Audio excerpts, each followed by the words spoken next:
On fait chauffer l'eau, on prépare les gobelets et on enfile ses bottes de pluie. Une fois par semaine, tout au long de l'année, les élèves d'une classe de primaire et d'une classe de maternelle de Rallin sortent de leur établissement pour apprendre autrement. Avec leur enseignante, ils gravissent la petite côte pour arriver dans ce grand espace de verdure.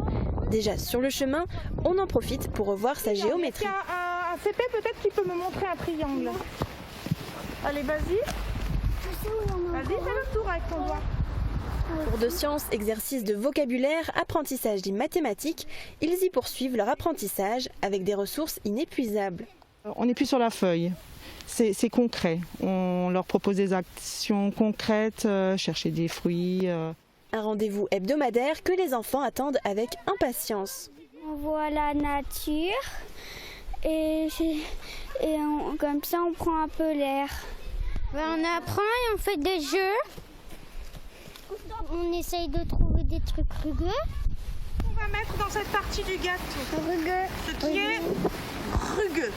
Ce matin, la classe de maternelle s'est rendue au verger pour découvrir les différents fruits. Des couecs. Des couettes, où on peut trouver des couettes. Des ou l'arbre, super. L'école du dehors les sensibilise également à la biodiversité, au respect de la nature. Cela fait 3 ans que ce projet d'école du dehors est mis en place à Rallin. J'ai choisi de faire ça pour que les enfants soient plus près de la nature, qu'ils interagissent plus, qu'ils soient acteurs de leurs apprentissages. Une initiative qui s'étend encore au sein de l'établissement, qui a bénéficié du label Éco-École.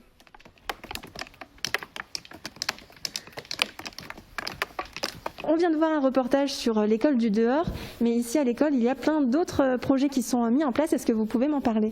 Oui, alors nous avons mis en place des mangeoires pour les oiseaux, des nichoirs.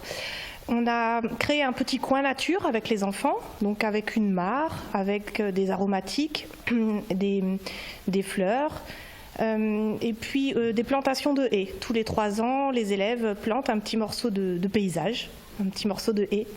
Et qu'est-ce que ça apporte justement aux enfants d'apprendre dans cet environnement ? Alors déjà, c'est un petit lieu de vie agréable. Pour leur récréation, ils vont dans ce coin nature.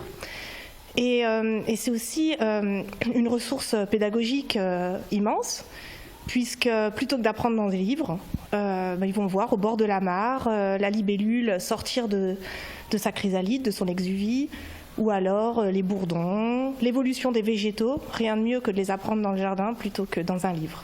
Est-ce que vous avez d'autres projets dans ce sens à venir ? Oui, alors cette année, nous allons travailler sur les abeilles.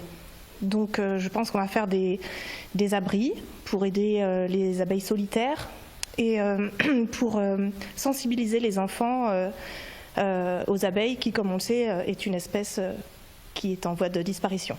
Et justement, pour récompenser tous ces projets, l'école de Rallin a obtenu le label Éco-École. La pose du drapeau aura d'ailleurs lieu le 16 octobre prochain.